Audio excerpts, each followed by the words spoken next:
Hello, today I'm reviewing the 10 quart Hamilton Beach slow cooker. It's got a very intuitive panel. It has 3 buttons: on, off, setting the temp, and the hours. I set this at 10 hours for my Kahlua pork, and it's been counting down ever since. So I'm guessing I have somewhere between 4 and 6 hours left. It's hard to tell since they're only in 2-hour increments.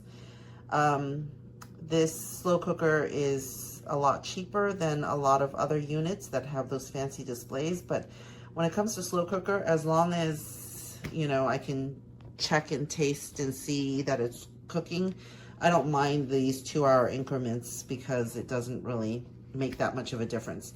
The only big issue is if I'm trying to add some vegetables at the end of cooking time, I'll need an external timer to measure how long it will take to, add, carrots or pasta at the end of cooking time. So right now I am on low setting, trying to cook 10 pounds of Kahlua pork. One of the things that I have with other slow cookers is that the lid will have some kind of vent, or the insert will have some kind of channel to allow some steam to release. This has neither, and as a result, you can see it's bubbling up the side, and it's actually causing quite a mess on the counter next to the slow cooker as it expels all this, tries to expel the steam. It's just constantly spraying the counter. The other negative about the slow cooker is, as you can see, it is on the low setting. Even though it's on the low setting, you can see that it's actually at a full boil in there.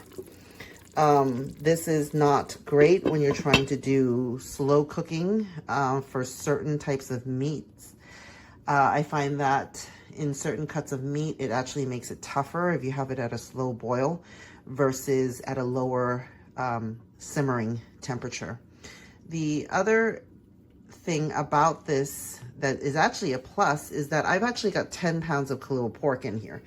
And even though I've got 10 pounds, it's only taking about a little bit more than half capacity.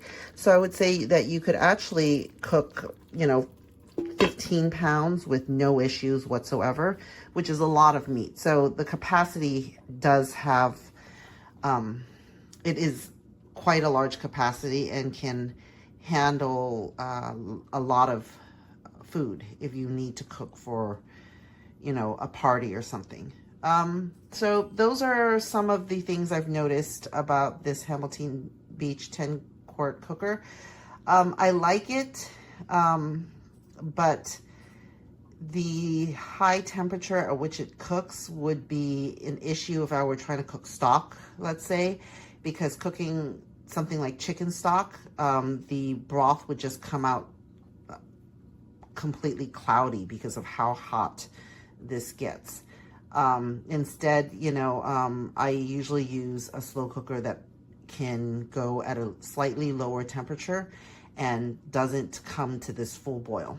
One last thing I wanted to mention that I thought was, a nice feature of this is the slow cooker is that the handles fold down and fold out so that it actually gives a good, it saves you a little bit space in the kitchen because the handles do come out. The handles are, nice and sturdy and give you quite a lot of grip, whereas some of these slow cookers don't really have such a great good handle for you, but it folds down so that it doesn't take up as much space.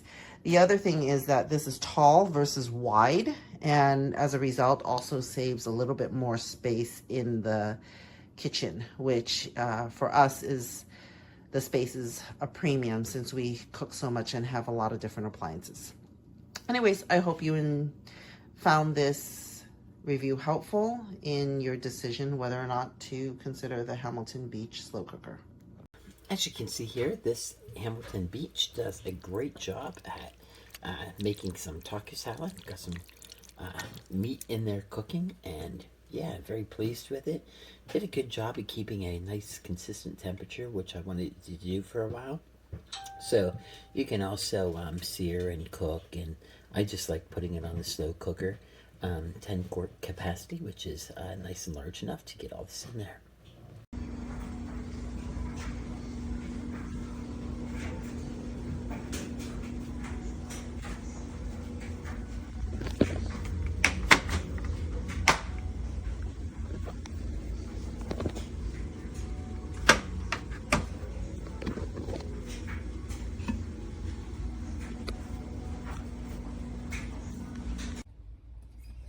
Se consume, estaba lleno y se consume porque se sale, porque la tapa no es a presión.